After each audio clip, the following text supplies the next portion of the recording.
సేద్యమంటే భూమి లేదు, చదివిన నౌకరి లేదు, లక్షల మంది యువత రోడ్ల పొంటి తిరుగుతుండ్రు, నిరాశ నిస్పృహలతోని బతుకుతుండ్రు యువతంతా. వారి కోసమే నేను నడుస్తాను ఎర్రబాట. తుపాకీ ఎక్కుబెట్టి అమ్మా, నేను తుపాకీ ఎక్కుబెట్టి అమ్మా, ఈ దోపిడిపై పేలుస్తనే అమ్మా.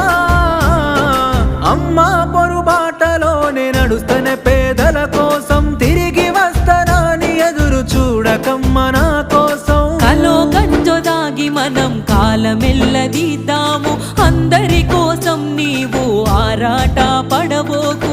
ఇంతకు ముందొక్కసారి పోలీసులు గాల్చినారు, నీకు ఆయుష్ పోసి కాపాడిరి ప్రజలు నిన్ను. ఎంత